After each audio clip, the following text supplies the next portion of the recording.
কেন 200% দায়িত্বে আসবে। আর যারা এখন এই লাফালাফি করছে, ব্যাগ গুছিয়ে রেডি করে রেখেছে, এরা সব দার্জিলিং সুন্দরবনে পালাবে। এটা যেদিন ধরবে আমরা সেদিন ক্যাক করে মাজায় লাথিটা মেরে নাড়ি বুড়ি বার করেছে যে আরাবুল ইসলাম তোলাবাজ, আমরা তার নাড়িটা বার করব পায় না ধরলে। মানে কি অবজারভার মানে কি? তোলাবাজি, গুন্ডামু করা, লোকের মারা, হুমকি দেওয়া। ইসলামকে তারা নাড়ি দিয়েছে, না হলে তারা জানবে কি করে? এগুলো তো গুপ্ত কাজ, চোরা কাজ। যদি সে নিশ্চয়ই তালি নিয়ে দিয়েছে, তাহলে তার কাছে নিশ্চয়ই প্রমাণ আছে, সে প্রমাণ দেখাক। মুখে বললে যে ভদ্রলোক বলছে যে আরাবুল তোলাবাজ, আরাবুল খুনি, আমরা তো জানি সেই ভদ্রলোকই তোলাবাজ, খুনি, মেশিন দেখিয়ে লোকের জমি লিখে নিচ্ছে, একটা প্রতিবন্ধী লোকের টাকা না দিয়ে তার কাছ থেকে জমি লিখে নিচ্ছে। আর যারা বলছে যে তাদের গলাটা যদি টুঁটিটা ধরা হয় তাদের নাম বেরোবে আরাবুল ইসলাম, আরাবুল ইসলাম। আর আপনারা যারা ভাঁড়ের ছেলে মিডিয়া করছেন তাদেরকে বলবো 21 সালের ছবিটা, ফুটেজটা আর একবার দেখবেন।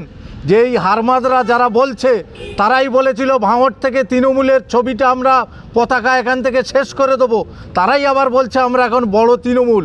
তাদের জিজ্ঞাসা করবেন এখনও তৃণমূল কংগ্রেসে ভোটটা দিয়েছে কিনা। এখনও তারা তৃণমূল কংগ্রেসে ভোটটা দেয়নি। তারা এসে সারা ভাঙড় জুড়ে প্রমোটিং, তোলাবাজ, দুর্নীতিগ্রস্ত এই সমস্ত মানুষদের কথা বেশি না বলা ভালো। সময় আসলে এদের উত্তর এদের মানুষ, সাধারণ মানুষই দেবে। হ্যাঁ, গুলিগোল্লা, বোম বন্দুক কাদের কাছে আছে সেটা ভাঙড়ের মানুষ জানে। আর আরাবুল ইসলাম, দিদিমণির হাত ধরে আরাবুল ইসলাম ভাঙড়ে এই তৃণমূল কংগ্রেসটা প্রতিষ্ঠা করেছে।